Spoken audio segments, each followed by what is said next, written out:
주 하나님 지으신 모든 세계 내 마음 속에 그리어 볼 때 하늘의 별 울려 퍼지는 뇌성 주님의 권능 우주에 찬네. 주님의 높고 위대하심을 내 영혼이 찬양하네. 주님의 높고 위대하심을 내 영혼이 찬양하네. 숲속이나 험한 산골짜기에서 지저귀는 저 새소리들과 고요하게 흐르는 시냇물은 주님의 솜씨 노래하도다. 주님의 높고 위대하심을 내 영혼이 찬양하네. 주님의 높고 위대하심을 내 영혼이 찬양하네. 주 하나님 독생자 아낌없이 우리를 위해 보내주셨네. 십자가에 피 흘려 죽으신 주, 내 모든 죄를 구속하셨네. 주님의 높고 위대하심을 내 영혼이 찬양하네. 주님의 높고 위대하심을 내 영혼이 찬양하네. 내 주 예수 세상에 다시 올 때 저 천국으로 날 인도하리.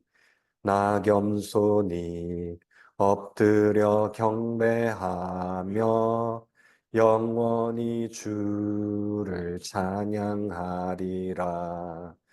주님의 높고 위대하심을 내 영혼이 찬양하네. 주님의 높고 위대하심을 내 영혼이 찬양하네.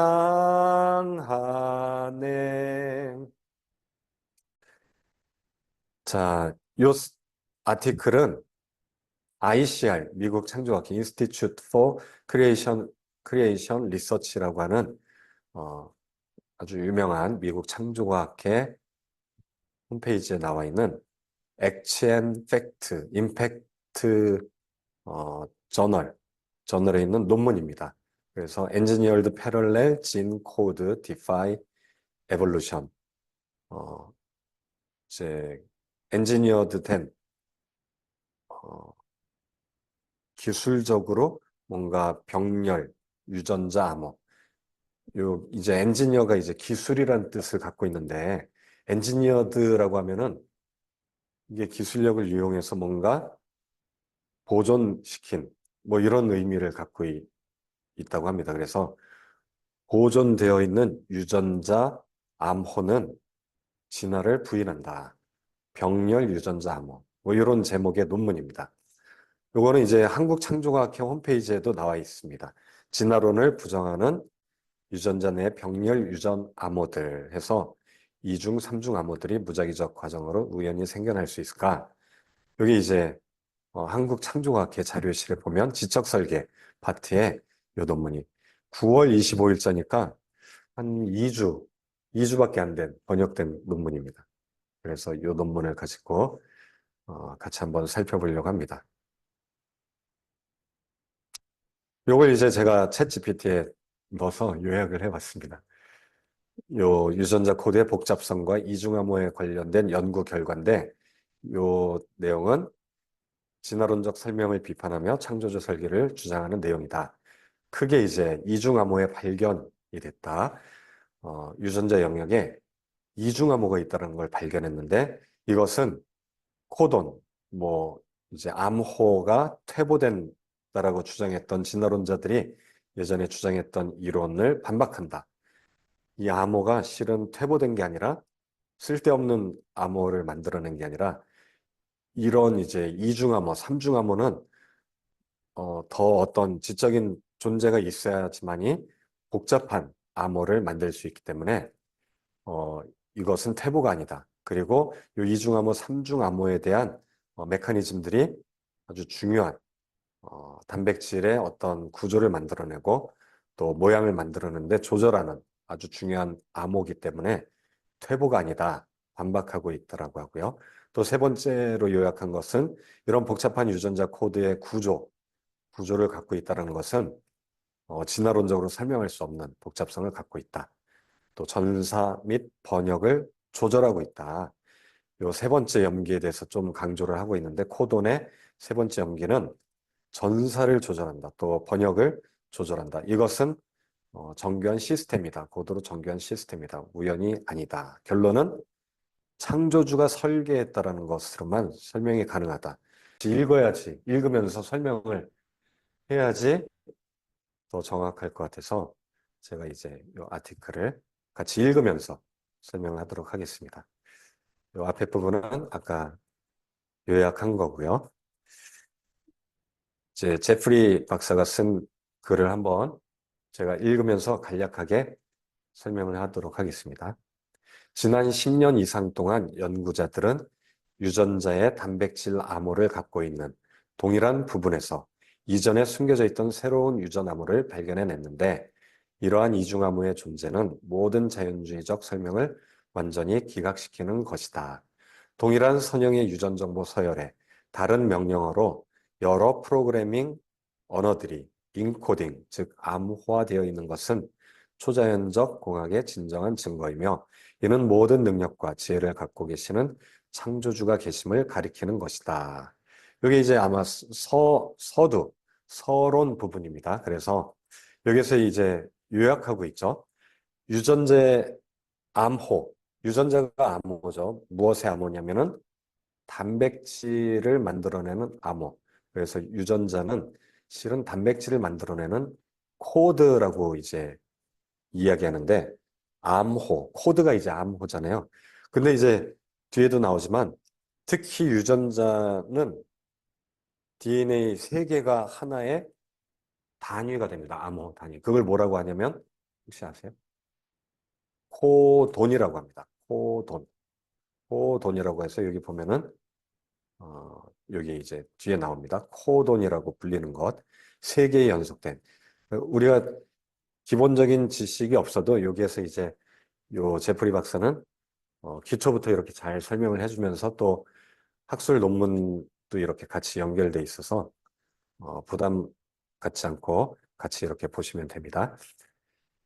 자, 그래서 이 단백질 암호를 갖고 있는데, 이 유전자 암호 부분이 단백질 암호만 갖고 있는 게 아니라 동일한 부분에 새로운 또 유전 암호가 있다.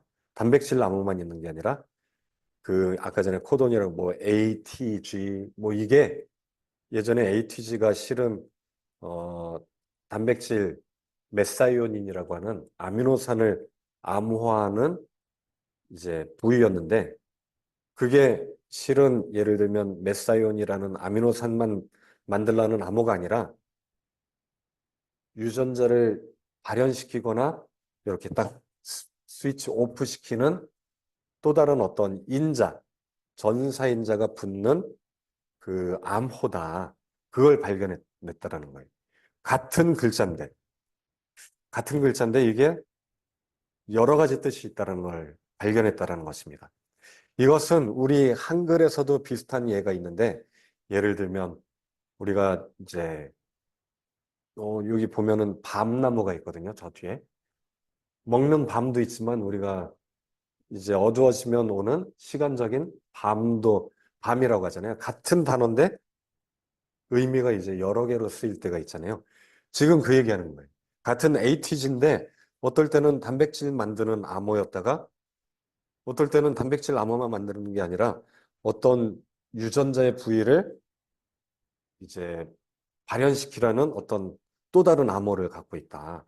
그게 이제 이중 암호라고 합니다. 그 얘기를 지금 딱 서론 부분에서 이야기하고 있는 거예요. 자, 두 번째 파트로 가보면은 유전체. 이제 우리나라 말로 유전체가 유전자의 어떤 집합체, ATGC 막 이게 어떤 부분은 각막을 만드는 유전자도 있고 뭐 인슐린을 만드는 유전자도 있고 이런 유전자들의 전체 모임을 유전체라고 합니다. 지놈이라고 하죠. 게놈. 그래서 이 게놈이라고 하는 거는 다양한 유형의 유전 암호들을 갖고 있는 것 외에도 다양한 기능적 RNA 분자와 단백질을 만들기 위한 매우 복잡한 코딩, 주형을 제공한다. 즉, 이제 유전 암호는 보통 기본적인 유전자 ATGC에서 모여지는 유전 암호도 있지만 요 DNA만 만드는 게 아니라 또 RNA 분자도 만들고요. 얘가 또 RNA에서 또 단백질을 만드는 아미노산을 만드는 여러 주형을 제공한다. 즉 이게 이제 어떤 기본 틀이라는 거죠. 템플레이트 틀이라고 이야기하고 있습니다. 단백질 코딩 암호화하는 유전자에는 단백질을 만드는데 주요 유전 정보들이 포함되어 있으며 이건 우리가 잘 아는 내용이고 가장 많이 연구된 유형의 유전 코드들을 포함하고 있다. 단백질 코딩 유전자의 가장 중요한 코드 덩어리 중 일부인 엑손은 단백질 서열의 실제 주형을 지정하는 구획이다. 단편이다. 조각이다. 이게 혹시 엑손이란 단어 들어보신 적 있나요? 엑손. 인트론.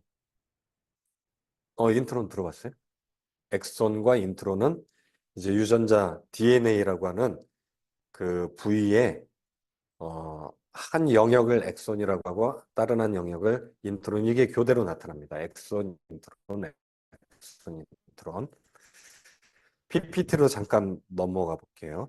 여기에 이제 제가 요걸 이제 이해하기 쉽게 논문에는 이렇게 인트론, 엑손, 인트론, 엑손이라고 보여줬는데 요걸 조금 더 자세하게 설명하면 이렇습니다.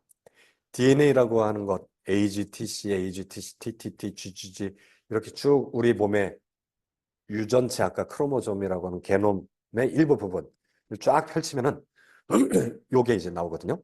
근데 DNA가 우리가 이제 RNA로 DNA에서 RNA로 바뀌고 RNA가 이제 mRNA 그리고 mRNA가 아미노산으로 바뀌는 게 있다라고 혹시 들어본 적 있나요? 들어본 적 있죠. 예를 들어 이런 걸 이제 어, 중심 원리, 센트럴 도그마라고 하는 유전 정보의 어떤 원리입니다. DNA를 이제 합성해서 DNA에서 RNA로 이제 변환시키는 게 있습니다. 이게 이제 RNA 폴리머레이즈가 붙어서 RNA가 되는데 요걸 이제 트랜스크립션이라고 해서 전사. 이것도 이제 해석 전사가 뭐냐면은 트랜스크립트가 어떤 문자란 뜻을 갖고 있거든요. 문자를 트랜스크립션 해석하다. 이제 번역도 이제 해석이긴 한데 1차 해석을 우리가 전사라고 합니다. DNA를 분석해 봤더니 RNA가 나왔다. 이게 이제 1차 분석이고요. 요 RNA는 mRNA라고 합니다. 우리가 mRNA. 요 mRNA를 리보솜이란 세포 내 소기관이 읽어요. 읽는 작업을 우리가 번역, 트랜슬레이션, 영어로 트랜슬레이션. 단백질을 이제 아미노산을 막 만들어내는 거죠. 아미노산을 이제 연결해서 단백질이 됩니다. 요 작업들을 우리가 전사 작업, 번역 작업, 해독하는 작업이라고 이야기를 하는데, 지금, 어, 논문에서 이야기하는 게 바로 그 이야기입니다. 근데 이제 엑손하고 인트론 얘기를 하려다가 잠깐 넘어갔는데, 요 mRNA 부분이 잘 보면은 이렇게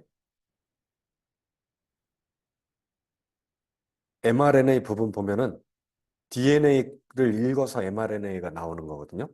근데 보시면은 엑손이란 부분만 mRNA가 다 되고 있죠.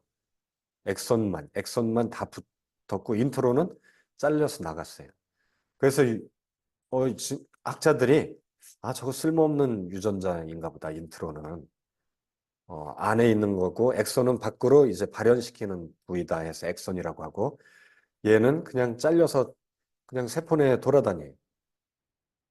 근데 나중에 이제 최근에 알고 보니까 인트론이 아주 중요한 역할을 한다는 걸 발견했는데 어떤 어 전사 아까 이제 mRNA DNA가 mRNA로 되는 걸 전사라고 했잖아요. 전사인자 즉 유전자를 발현시키라고 만드는 단백질 도와주는 단백질을 이제 뭔가 영향을 미치는 애들이 인트론이라고 합니다. 인트론. 그리고 인트론 부위가 또 단백질을 구조를 만드는데 아주 중요한 역할을 한다고 하죠. 그래서 최근에 이제 유전자의 이게 쓰레기 부분이라고 생각했는데 정크라고 해서 그래. 정크. 쓰레기가 아니구나. 이게 아주 중요한 역할을 하는구나. 그런데 아까 이제 엑손이 붙는 게 mRNA라고 했잖아요. 요게 바로 어, 엑손 부위들이 붙은 것을 우리가 스플라이싱이라고 합니다. 잘려서. 아까 그 논문에서 나온 게 바로 그 이야기를 하는 거예요. 자, 그래서 엑손이 딱 연결돼 있는데 엑손에서 세 개의 연속된 DNA 철자는 코돈이라고 불리는 것을 형성한다. 아까 ATG 하나를 코돈이라고 이야기했거든요.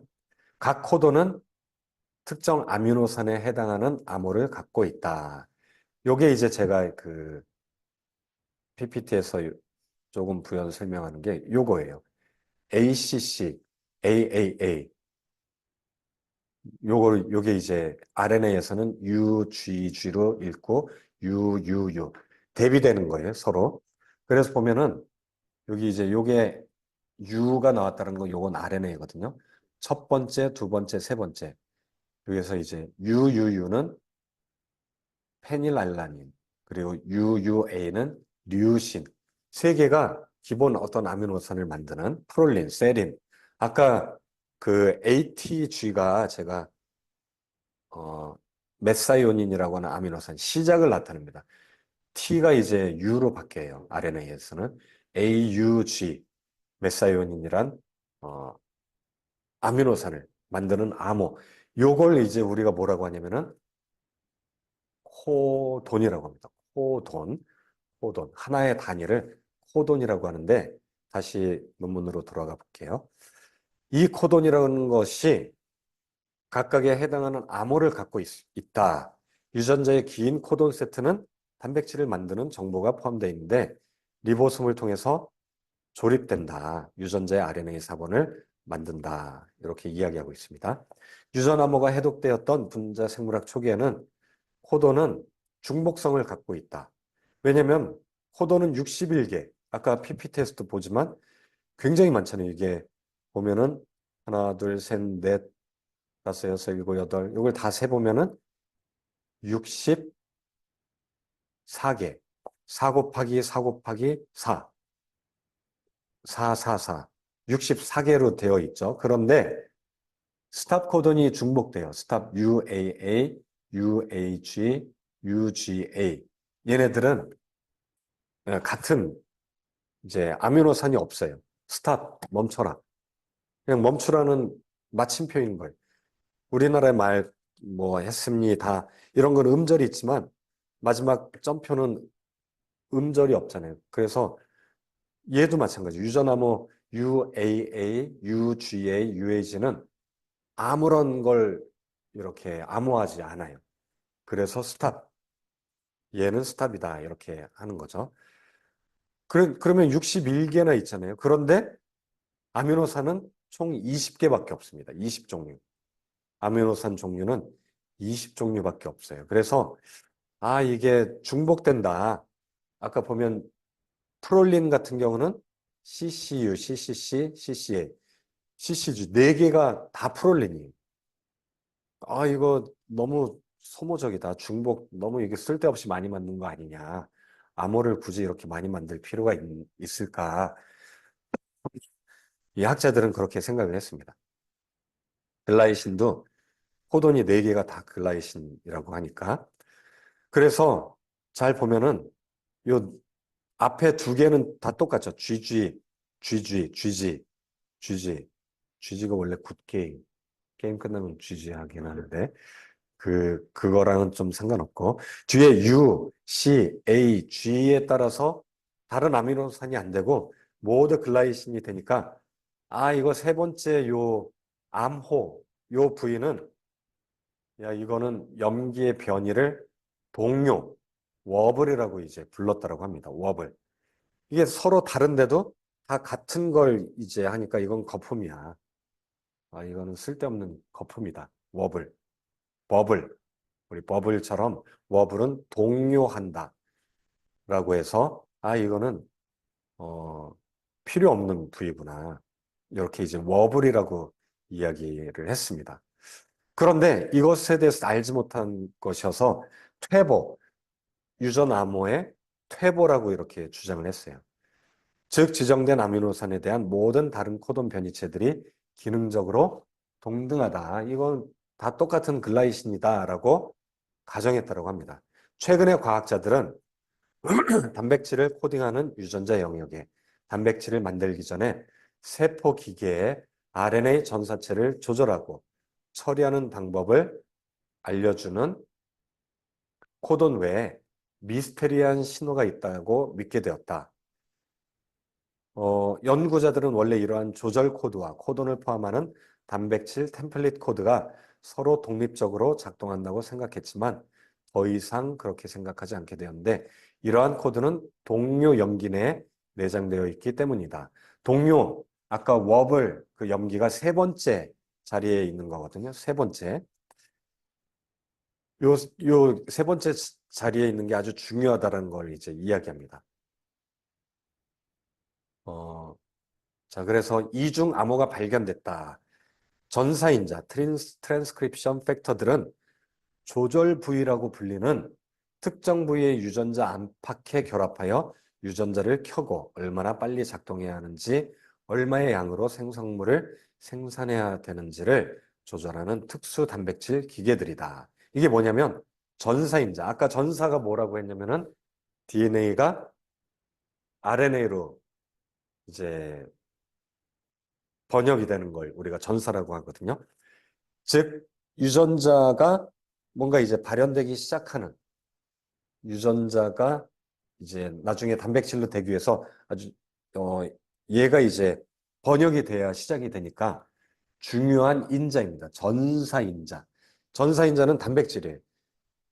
얘를 켜주게 하는 어떤 단백질인데 그 자리에 붙는 게 아니라 다른 어떤 부위에 딱 달라붙으면 요 부위가 DNA에서 RNA로 번역이 일어나는 거예요. DNA가 RNA로 바뀌는 것입니다. 그러한 인자를 뭐라고 하냐면 전사인자. 그리고 이 전사인자가 달라붙는 부위를 조절 부위에 달라붙어요.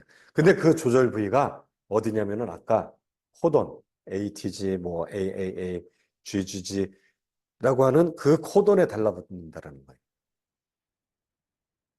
그래서 전사시의 메신저 RNA, 아까 엑손이라고 불렀던 그 유전자 부위에 이 전사인자가 달라붙는데, 그러니까 AAA는 그냥 어떤 아미노산을 만들어내는 암호만 있는 게 아니라 이런 전사인자가 달라붙는 어떤 조절 부위, 암호이기도 한 거예요. 그중 일부는 단백질의 템플릿을 만드는 데 사용되고 다른 일부는 구조적 RNA를 만드는 데 사용된다. 구조적 RNA, 기능적 RNA. 즉, 이 부위가 이 RNA에 달라붙는 거잖아요. 아까 mRNA에 달라붙잖아요. 그 mRNA에 달라붙어서 얘가 DNA를 발현시켜라 라고 하는 조절 부위가 된다는 거예요. 두 가지 기능을 갖고 있는 거예요. 첫 번째는 단백질 템플릿을 만드는 것, 만드는 데 사용. 이게 이제 첫 번째 기능이고요.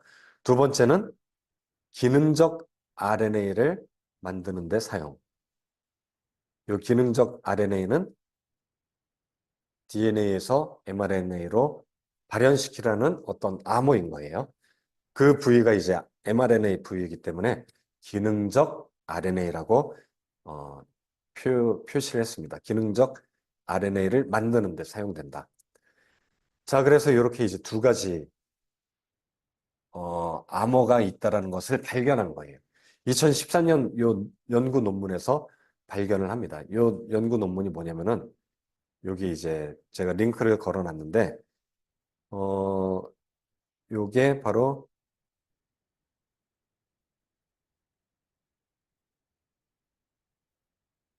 제가 논문을 여기에다가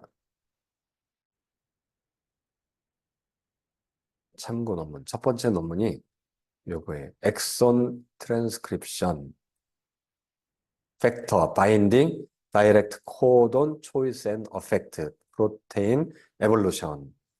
그래서 요 엑소닉 트랜스크립션 팩터 그 엑손 부위에 있는 이 트랜스크립션 팩터가 전사인자라는 거죠. 전사인자가 바인딩 하는데 이 다이렉트 코돈 초이스 이 코돈 부위에 직접적으로 코돈 부위에 바인딩 한다는 거예요. 코돈 부위. 암호 부위에 얘가 딱 달라붙어서 어, 엑손으로 이렇게 발현시키는 또 인자입니다. DNA를 mRNA로 발현시키는 인자인데 이게 어디에 달라붙냐면은 코돈에 달라붙는다. 이런 논문입니다. 그래서 여기 보면은 논문에 이제 여러 그림들이 있는데 요 뒤에 여기 보면은 요 이제 쥐가 같은 쥐인데 크기가 다르잖아요. 그리고 C도 사이즈가 서로 다르고 요 세 번째 쥐가 중요한 어떤 단백질의 접힘의 역할을 하는데 요거를 이제 프롤린 같은 경우는 쥐를 사용하지 않고도 다른 걸 사용해도 프롤린이 되거든요. 근데 이제 그렇게 되면은 얘가 제대로 된 기능을 하지 못한다라는 내용의 이제 또 논문입니다. 자, 그런데 어쨌든 요 첫 번째 파트 얘가 어디까지 읽었었죠? 이중암호의 발견. 자, 요 논문 전사인자가 결합하는 위치를 매핑한 아까 전에 막 이렇게 전사인자가 결합하는 위치를 이제 매핑했다는 거야. 지도화했다. 그 연구를 발표했고 연구자들은 결합 부위의 상당 부분이 코돈을 포함하고 있다. 이 결합 부분이 아까 전에 프롤린, 뭐 무슨 류신 이런 부위에 전사인자가 달라붙는다는 거예요. 특히나 코돈의 세 번째 염기에는 아미노산 코딩 외에 특정 유형의 전사인자 결합에 대한 정보가 포함되어 있다. 그 중에서도 세 번째, 아까 G 세 번째 G에 특정 유형의 전사인자 결합에 대한 정보가 포함되어 있다. 그래서 이 최초로 발견된 이중 사용 코돈, 이중암호를 듀온이라고 이름을 불렀다고 합니다. 사람의 경우 코돈의 약 15%가 이중적으로 사용되고 있다. 또는 듀온이라는 사실이 발견되었다. 듀온이라고. 코돈의 약 15%가 이중 사용된다. 저는 이제 요걸 보면서 굉장히 많은 퍼센테이지가 중요한 역할을 하고 있잖아요.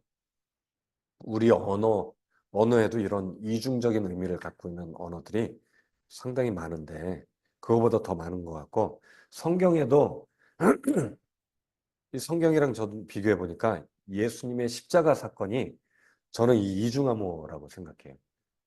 왜냐면 예수님이 십자가에 못 박혀 죽으신 것을 기념하라고 할 때 내 살과 피를 먹고 나누라고 하잖아요. 진짜 살과 피를 뜯어가지고 먹으라는 건 아니잖아요. 살과 피 표현은 살과 피인데 거기에 무슨 의미가 있냐면 십자가에서 내 살과 피가 찢겨지고 피를 흘릴 거다라는 의미도 있고 실제로 이제 그것을 기념하는 빵과 또 포도주를 마셔서 기념하라는 두 가지 의미가 다 있잖아요.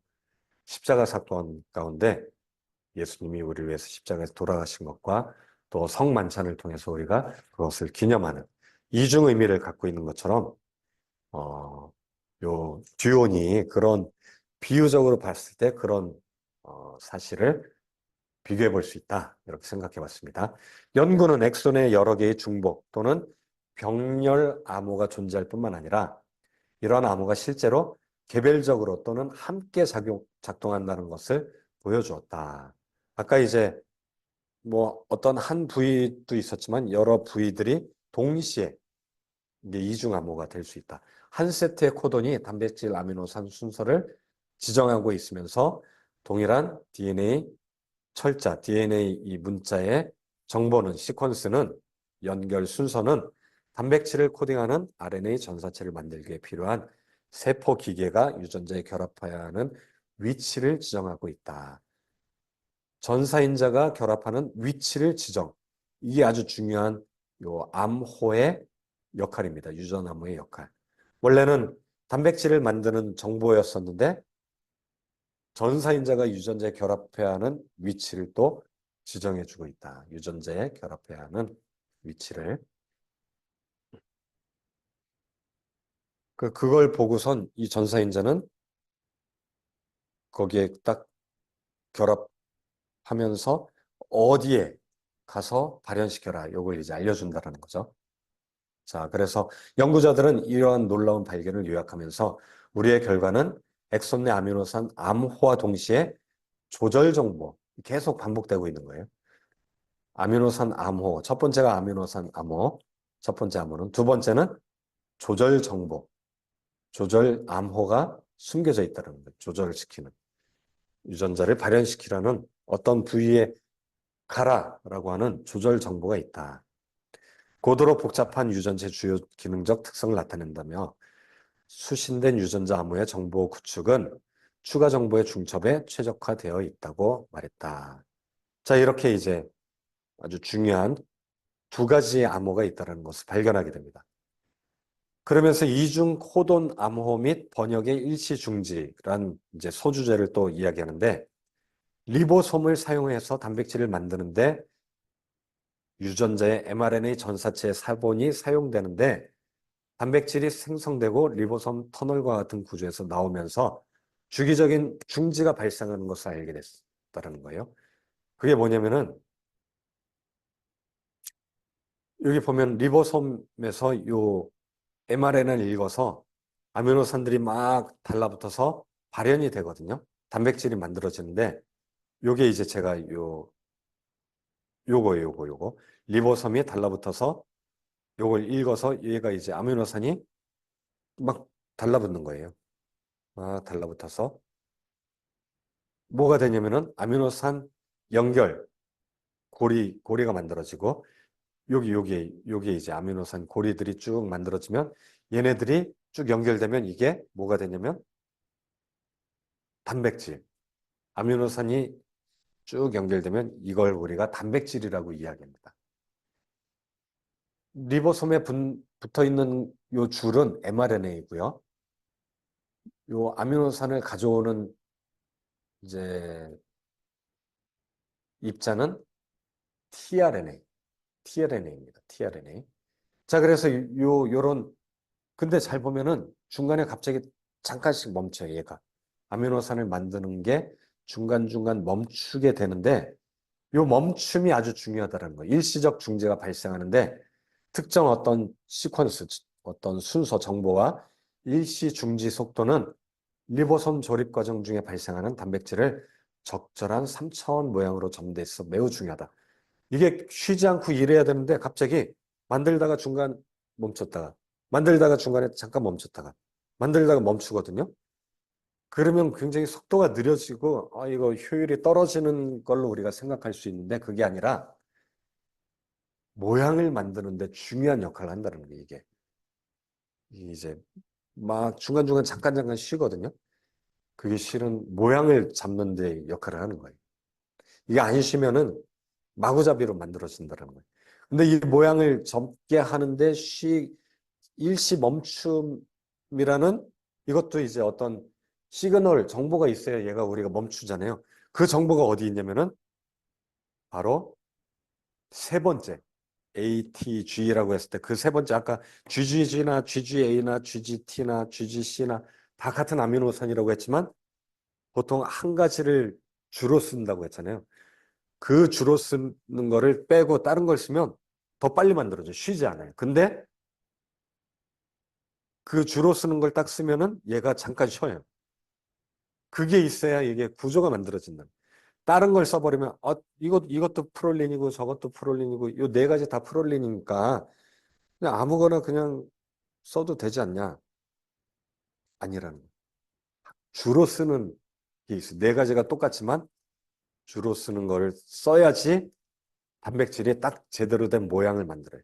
모양을 안 만들면 우리는 이 단백질이 우리 몸에서 이물질로 생각해 버리고선 그거를 이제 분해시켜 버려요. 단백질을 분해시키거나 없애버리거나 항체가 만들어져서 얘를 가져다가 이제 분해시켜 버립니다. 그리고 우리 몸에서는 위험한 거죠, 이거는. 근데 적절한 모양을 만드는 정보가 있다는 거예요. 그게 이제 코돈 특이성이라고 하죠. 코돈 스페시피서티라고 해서 그 어떤 AAA, GGG라고 하는 코돈은 그들만의 특정한 요 순서, 그 ATGC 중에 하나 주로 쓰는 게 있다. 그런 거를 코돈 특이성이라고 합니다. 다른 걸 쓰면은 얘가 이제 번역과 동시에 딱 멈춤이 아니라 그냥 번역만 해버려. 우리가 열심히 일만 하면은 나중에 어떻게 돼? 힘이 빠지고 뭐 건강을 잃고 죽을 수 있잖아요. 똑같다라는 거예요. 열심히 일만 하는 게 아니라 중간에 이 딱 특이성에서 그걸 써야 얘가 잠깐 쉬는데 마치 우리 안식일을 잇는 거예요. 안식일. 이 코돈 특이성이 쉬게 해야 돼. 쉬어야지 얘가 그 쉬면서 모양을 잡는 시간이 바로 그 딱 정지. 번역과 동시에 스탑한다는 코트랜슬레이셔널 번역과 동시에 멈춤, 스탑. 뭐 이런 식으로. 자, 그래서 코돈의 세 번째 염기의 변동성이 공학적으로 특별한 목적을 갖고 있는 것으로 중복적이지 않다라는 거예요. 비중복적이다. 리던시라고 하는데 중복적이라고 우리가 생각하지 못했던 거예요. 아, 중복적이라고 생각한 거예요. 이거 쓸데없이 얘는 쓸데없이 중복돼 있어. 아유, 같은 말 왜 또 하고 또 하고. 성경에도 하나님 계속 같은 말 많이 하잖아요. 쓸데없이 같은 말. 근데 필요할 때 세 번 강조하잖아요. 세 번, 막 세 번씩이나. 네가 나를 사랑하느냐, 네가 나를 사랑하느냐, 네가 나를 사랑하느냐. 세 번 중복해야지만이 이게 이제, 근데 이게 중복적이지 않다라는 거예요. 비중복적이다. 이거는 필요한 거라는 거예요. 그거는 딱 그 자리에 네가 나를 사랑하냐, 사랑하냐, 네가 세 번 반복했으니까 다른 걸 써도 되지 않냐라고 하는데 한 번 얘기했으니까 그렇지 않다라는 거예요. 그래서 이게 아주 중요한 단백질의 3차원 모양을 접히는데 중요한 역할을 하고 있다. 비중복적이다. 라는 것을 입증했다.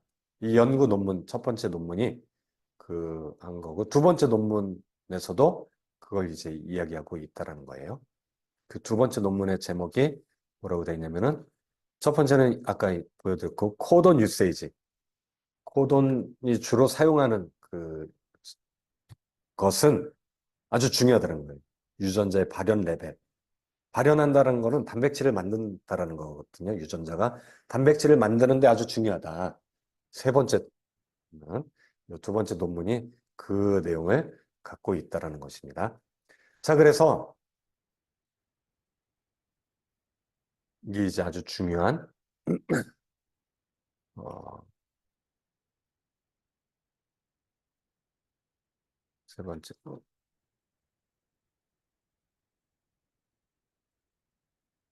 번역과 동시에 프로테인 폴딩. 아까 어디 읽었어? 2번. 아까 2번, 여기였구나. 비중복적이라는 것을 입증했습니다. 이와 관련해 코돈의 세 번째 연기의 특이성. 이게 코돈 유세이지, 코돈 스페시픽서티. 특이성은 리보솜이 중지하는 시점에 단백질 생성 속도를 조절하는 방법을 알려주는 거다. 정보라는 거예요, 이게. 세 번째 그 코드가 정보라는 거예요. 멈춰! 라는 정보라는 거예요. 멈춰. 잠깐만 멈춰. 그 정보라는 거예요. 아주 중요한 정보이죠. 자, 어떤 특정 어미노스 추가했는지에 대한 정보를 제공할 뿐만 아니라 호돈 변이체도 단백질 접힘을 조절하는 데 필요한 정보를 제공하고 있었다. 따라서 동일한 DNA 영역에 서로 다른 언어로 인코딩된 두 가지 정보 세트가 들어있었던 것이다. 이중 암호가 있었다는 거죠. 논문의 연구자들은 이중 번역을 통해 단백질의 기본 구조를 조립하는 동시에 번역 과정을 일시 중지하여 추가적인 접힘 제어를 가능하게 한다고 지적하고 있다. 단백질의 기본적인 어떤 모양을 만드는 것뿐만 아니라 순서에 따라 단백질이 만들어질 뿐만 아니라 얘가 3차원적인 어떤 구조까지 접힘 제어까지 가능하다. 이 정보가 있다는 거예요. 한때 무의미한 중복이다, 동용, 워블이다 라고 여겨졌던 것이 쓰레기다, 쓸데없는 거다 라고 했던 게 진화론자들이 주장했었는데 지금 반박되고 있는 거예요. 절대 퇴보가 아니다. 실제로 연구자들은 코돈의 중복이 퇴보라고 말했던 것은 잘못된 것이었다라고 말하고 있었다. 이 논문 주제, 그 저자가 그렇게 심지어 이거 퇴보가 아니네. 진화론자들이 퇴보라고 했는데 퇴보가 아닌 것 같다. 이거는 너무나 정확한 어떤 규칙성이 있고 이거를 누군가 설계했을 거다라고 이제 우리는 그렇게 믿는데 이 논문 저자는 설계됐다라고까지는 이야기하진 않아요. 설계했다고 하면 아마 논문이 통과가 안 되니까. 설계라는 단어는 굉장히 위험한 단어입니다. 이 학술지에서. 하지만 이제 진화론자들이 얘기했던 유전자 중복이 퇴보다. 요거는 아니다. 그건 아닌 것 같다. 이렇게 이야기하는 거예요. 논문의 저자들도 명백한 독창성. 와, 독창성이라고 표현하고 있어요. 독창성. 설계자가 이거 너무나 잘 설계했다라고는 말은 못하고 이건 너무나 독창적이다. 와, 독창성을 갖고 있는 거는 이건 우연히 할 수 없는 거잖아요. 자신들도 모르게 지적 설계 맥락으로 자신의 연구 결과를 언급하고 있었다. 요 제프리라는 이제 요걸 쓴 학자가 이제 요 연구한 논문의 저자들이 지적 설계 쪽으로 연구 결과를 언급하고 있다. 이제 ICR 요 저자가 이야기하는 거죠. 그들은 이렇게 말했다. 기본 유전자 코드의 중복성을 통해 독립적인 코드가 추가되고 있었다. 암호가 추가되고 있었다. 그러니까 암호가 하나가 더 추가된다는 거죠. 적절한 번역기 및 알고리즘 프로세스와 결합하여 여러 차원의 의미 및 기능이 동일한 코돈 문자 안에 설치되어 있었다. 코돈 세 개 중에 하나가 스타파라고 하는 암호였다라는 거예요.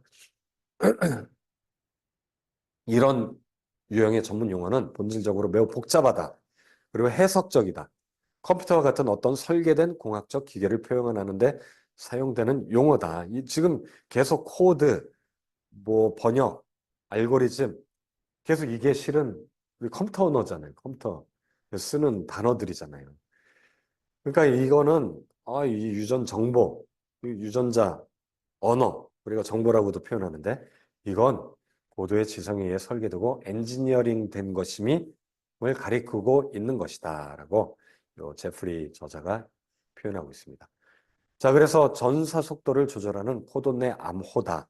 세 번째 염기는 유전자 전서 속도와 유전자로 만든 mRNA 사본 수준, 생성되는 단백질 양을 조절하고 있었다. 세 번째 염기에서 정지가 되니까 속도가 이제 전사 속도가 조금 느려지겠죠. 그리고 단백질 양도 줄어드는 거예요.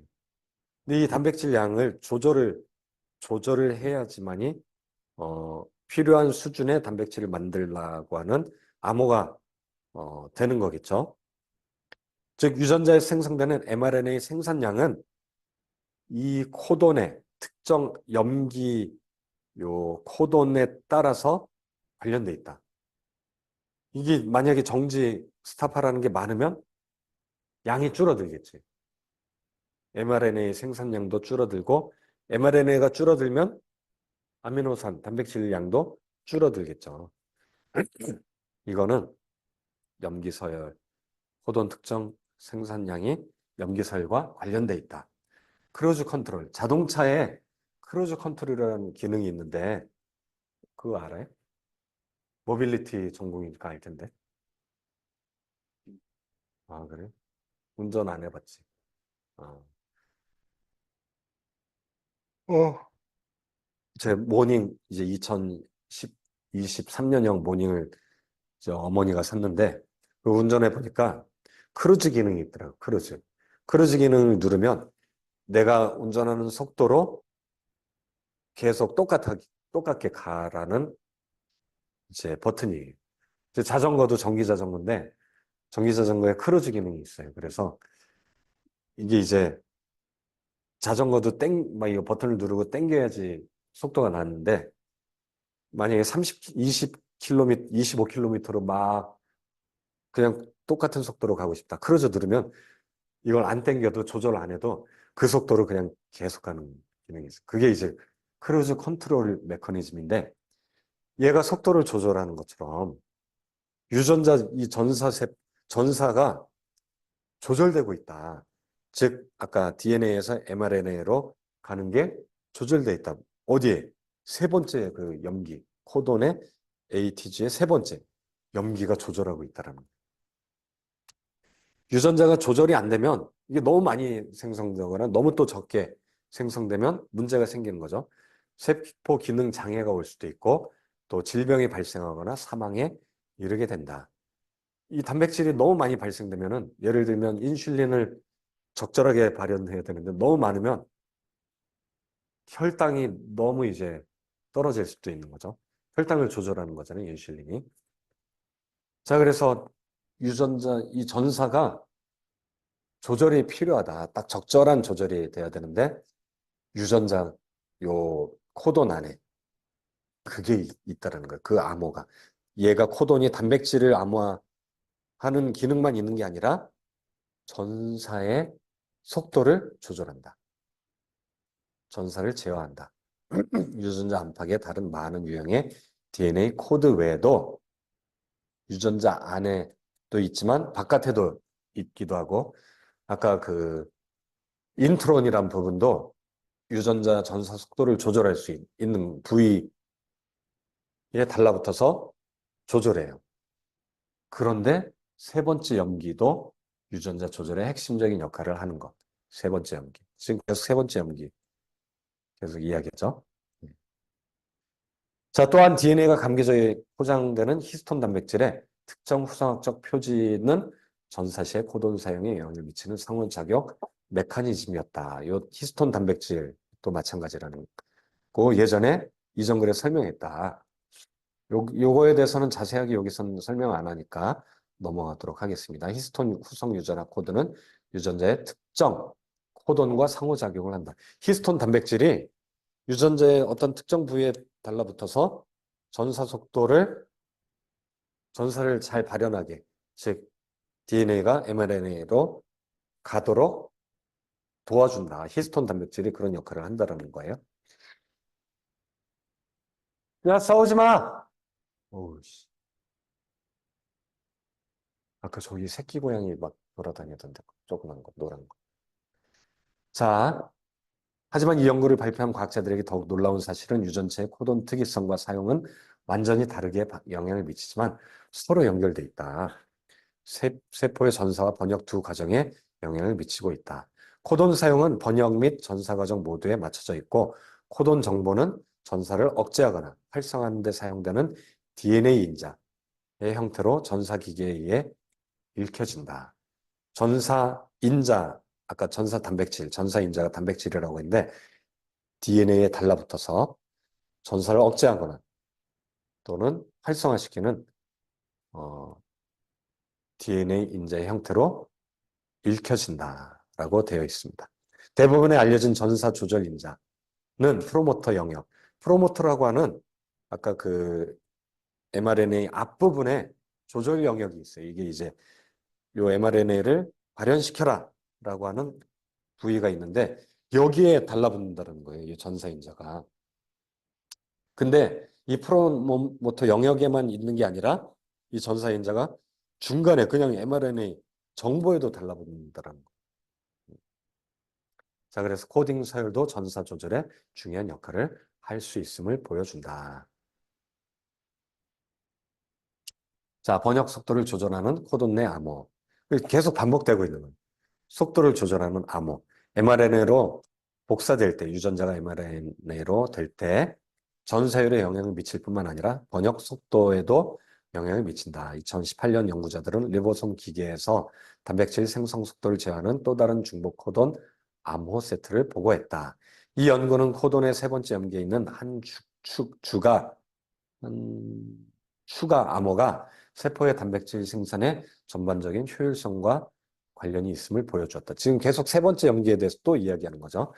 많은 유전자들로부터 많은 단백질들이 한꺼번에 만들어지기 때문에 각 유형의 단백질에 할당된 기본 자원이 중요하다.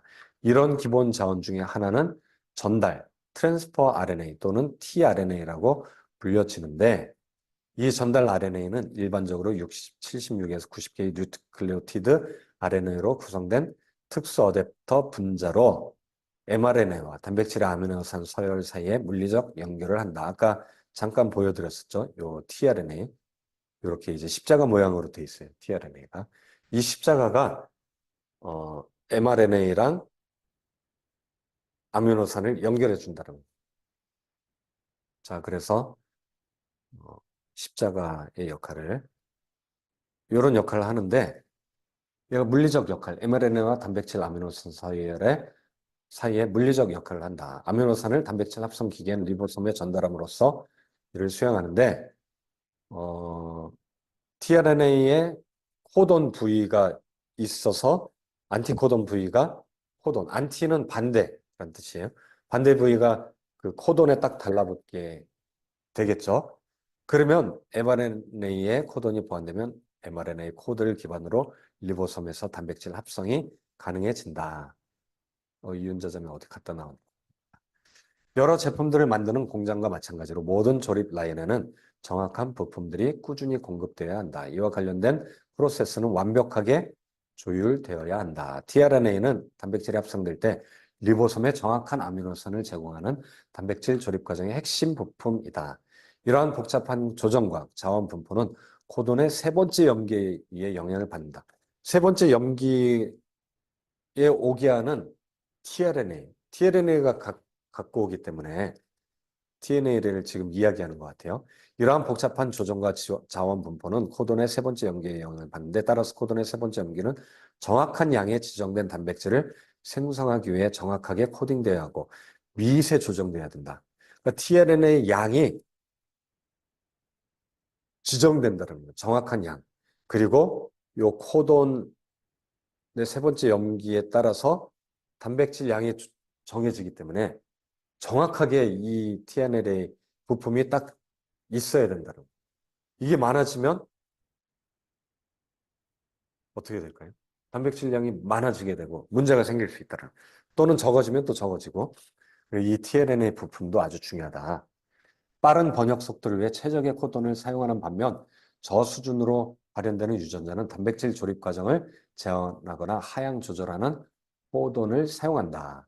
전반적인 효과는 사용 가능한 tRNA와 아미노산 자원에 따라 세포 내 단백질 생산이 매우 최적화되고 효율적으로 된다는 것이다. 실제로 이 논문의 저자들은 이러한 전반적인 반응을 프로테옴 전반의 번역 효율이라고 부르고 있었다.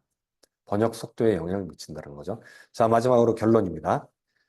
진화론의 주요 주장 중 하나는 특정 요인의 DNA 염기 서열이 자유롭게 돌연 변이를 일으켜 생물이 새로운 기능을 개발하고 자연히 이를 선택하거나 거부하여 진화할 수 있었다는 것이다. 이 다소 미스테리한 개념은 전통적으로 코돈의 세 번째 염기에 있는 유전자의 단백질 코딩 영역에 적용되어 왔다. 과학자들은 코돈의 세 번째 염기에서 변이, variation, 변화된 부분이라는 거죠. 그 변이를 처음 발견했을 때 그 변이를 이거 쓸데없이 중복된 거야. 그러니까 코돈 퇴보, 퇴보란 단어를 아이디어를 이끌어냈다. 그러나 더 중요한 것은 그들은 이러한 퇴보 부위가 진화가 일어나기 위한 유전자의 기계적 위치라고 생각했다는 점이다. 이게 퇴보가 있다가 진화가 일어난다라고 이제 잘못 생각한 거예요. 이게 이제 덜 떨어진 것이 점점 이제 좋은 것으로 간다라고 생각하니까 이건 부족한 부위야. 라고 생각한 거죠. 나중에 여기가 진화가 될 거야 했는데 이미 여기는 퇴보된 게 아니라 이미 이중암호가 있었다는 거. 아주 진화보다도 더 뛰어난 정보가 있었다는 거죠. 진화론자들의 요 잘못된 관점을 깨트려 버린 거예요. 이 연구는. 만약 코돈의 세 번째 염기가 최종적으로 중립적일 수 있다면, 즉 세 번째 염기가 기능을 하지 않는다. 즉 중복적이었다라면 돌연변이와 진화가 자유로울 수 있을 것이라고 생각했다. 이게 이제 얘가 세 번째가 바뀜으로써 뭔가 기능을 하면 이게 돌연변이에서 진화가 된 거다. 이렇게 이야기할 수 여지가 있었는데 이 세 번째 부위가 너무나 중요하니까 진화됐다. 돌연변이에서 진화됐다라고 말할 수 없다는 거예요. 원래부터 그 부위가 정해져 있다라는 거기 때문에 중립적 진화 모델의 토대를 마련했었다. 그러나 코돈 태보에 대한 이러한 전체 아이디어는 이제 완전히 기각되었다. 왜냐하면 지정된 코드의 최소 4개의 서로 다른 층들이 세 번째 염기를 포함하여 한 코돈에 내장될 수 있기 때문입니다. 세 염기를 포함 이 4개의 서로 다른 층이라고 했는데 이게 이제 베이스. 이거 또 번역자가 잘못한 것 같아. 다른 염기. 베이스거든요, 염기가. 층이라고 갑자기 층이 나오지 생각해 보니까 이 DNA는 AGTC 4개로 돼 있잖아요. 4개의 염기.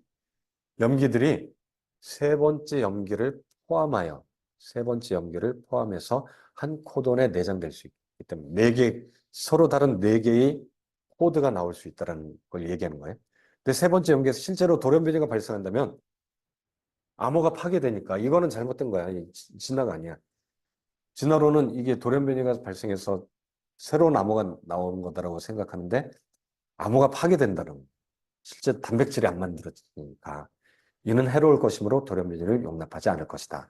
진화론자들의 무지로 인해서 이 수십 년 동안 중복 퇴보로 분류되고 그들에게 희망이 되어 이거 나중에 진화를 위한 실행 가능한 메커니즘으로 홍보되었던 것이 완전히 잘못된 주장이었고 무지였다는 것이다. 이러한 일련의 놀라운 발견들은 창조주이신 예수 그리스도의 놀라운 독창성을 나타내는 것이다. 이제 알게 된 것처럼 코돈의 세 번째 염기는 코돈 안에 다른 암호가 내장되어 있는 것이기 때문에 무작위적 과정으로 변경될 수 없다. 한 세트의 코드는 유전자 내부에서 DNA에 결합하여 유전자의 발현을 조절하는 세포 기계들을 지정해 주고, 즉 전사인자가 붙는 거를 지정해 준다는 거예요. mRNA 전사체의 생성 속도를 지정하고 있었다. 또 다른 코돈의 세트는 리보솜에서 단백질 생성 속도 번역과 단백질들이 생성되고 터널에서 빠져나가는 과정을 구체적으로 결정하고 있었다. 그리고 또 다른 코드는 단백질 생산에서 아미노산 자원을 추적할 수 있도록 하고 있었다. 과학자들은 유전자 코드의 전반적인 복잡성을 이해하기 위해 고군분투하고 있다. 그리고 이제 단백질 코딩 영역에 있는 많은 유전자들이 동일한 염기 서열 내 여러 개의 중복 코드를 포함하는 영역을 갖고 있다는 사실을 알게 되었다. 가장 현명한 컴퓨터 프로그래머조차도 유전자 코드의 놀라운 정보 밀도와 극도의 복잡성에 근접할 수조차 없다. 전문적인 인간 프로그래머는 단일 지시문만으로 코드 한 줄만 작성할 뿐이다. 뭐 코드 프로그램 할 때 뭐 C 언어로 막 이렇게 쭉 막 쓰던데 베이직 언어도 있고 뭐 이런 거 배우지 않아요? IoT? 어 거기에서 이제 아마 컴퓨터 언어도 배울 것 같은데 모빌라이 거기 학과에서. 근데 얘가 이제 한 줄로 쭉 컴퓨터는 한 줄로 써야 되잖아요. 쭉. 근데 유전자는 이 언어가 다른 의미도 갖고 있고, 이 부위가 또 다른 중요한 역할을 하는 단백질 멈춰라고 하는 의미도 갖고 있고, 또 얘가 단백질 어, 유전자 발현을 조절하는 또 영역을 갖고 있기 때문에 인간이 써낼 수 있는 어떤 정보보다도 놀라운 이중 암호를 갖고 있다. 이거는 진짜 쉬, 쉬운 게 아닌 것 같아요. AI로는 요즘에는 할 수 있을 것 같아요. 이중 암호를 만들어 가면. 그래서 뭐 밤에 밤나무에서 밤을 따먹었다. 뭐 이런 식으로 막 말장난 하듯이 그 말장난도 우리가 고민해서 생각해서 글을 써야 되잖아요. 지금 DNA는 엄청난 지금 이중, 삼중 언어가 쓰여 있다는 거예요. 그래서 최대 4개의 서로 다른 계층이 아닌데 염기, 염기에 명령어가 들어있는 극도로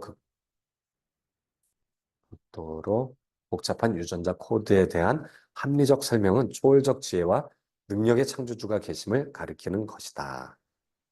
이건 너무나 이게 지적 설계의 증거라고 저는 생각을 해요. 이런 증거들이 성경에 또 있는 거 알아요? 아까 우리 예수님의 십자가 사건, 그리고 내가 어린 양으로 왔다. 예수님이란 단어가 구원자이면서 또 제사장이면서 또 어린 양으로 온 것, 그런 이중적 의미를 또 갖고 있는 것처럼 성경에 그 태초에 하나님이 천지를 창조하시니라. 이게 이제 수학적 의미를 갖고 있는 거 알아요? 게마트리아라고. 그 히브리어마다 숫자값이 있어서. 아까 예수님이 네가 나를 사랑하느냐 할 때 물고기를 잡아서 153마리를 잡고선 예수님이 그 얘기를 하는 거잖아요. 네가 나를 사랑하느냐. 그때 153마리는 실은 우리 153 우리도 있지만 벤하 엘로힘이라고 하는 이제 히브리어로 하나님의 아들들의 숫자값이 153이거든요. 153. 그러니까 153이란 물고기 이 숫자는 실은 153 속에 하나님의 아들들이란 히브리어가 또 숨겨져 있는 거고, 거꾸로 히브리어 하나님의 아들들 속에는 153이라는 숫자가 또 숨겨져 있고, 153은 또 이제 수학자들한테는 어떤 숫자냐면은 1의 삼승, 5의 삼승, 3의 삼승이 그 정육면체 3개, 그걸 더하면 또 153이 되잖아요. 그래서 트리플 큐브 넘버라고 해서 3개의 정육면체 수를 더하면 153이 되는. 정육면체는 실은 이제 큐브, 지성소가 정육면체잖아요. 그러니까 하나님이 153 속에 지성소, 거룩을 숨겨놓기도 하고, 내가 너희를 사람을 낳는 어부가 되게 하겠다. 하나님의 아들들을 낳는, 베드로 너 이제 사람을 낳는 어부가 되게 하겠다라는 비전, 하나님의 베드로에 대한 비전, 베드로의 사명을 그 속에 이중적, 삼중적 암호가 숨겨져 있는. 이게 이제 설계자 하나님이 이거 모세를 통해서 쓴 거잖아요.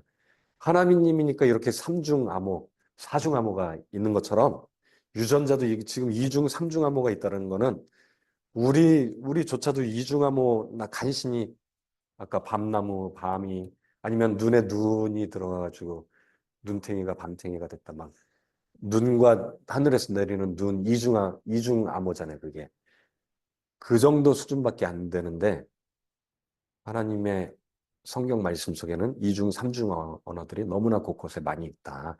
근데 유전자 안에도 이중, 삼중 언어가 숨겨져 있다. 이게 창조주가 있다라는 결정적인 증거 아니냐. 그래서 제프리라고 하는 오늘 이제 그 ICR 박사님은 여러 참고 논문들을 다 보면은 사이언스 논문도 있고 또 프론티어 인 지네틱스 뭐 여러 학술지를 또 크리에이션 저널 오브 크리에이션에도 나와 있고 정작 이 논문은 ICR 이제 액체 앤 팩트에도 나왔는데 아주 좋은 저는 논문이 아니었나 생각이 드는데 약간 이제 기존 배경들을 알아야 이게 이제 또 알 수 있고 또 학술지 논문들을 보면서 이제 좀 봐야 조금 더 깊이 있게 알 수 있었지만 그럼에도 불구하고 우리가 이런 것들 공부하고 연구할 만한 가치가 있다. 이걸 조금 더 잘 다듬으면 지적 설계자 되신 하나님, 유전자 속에 설계자, 유전자의 설계자는 하나님이다라는 좋은 또 강의가 나올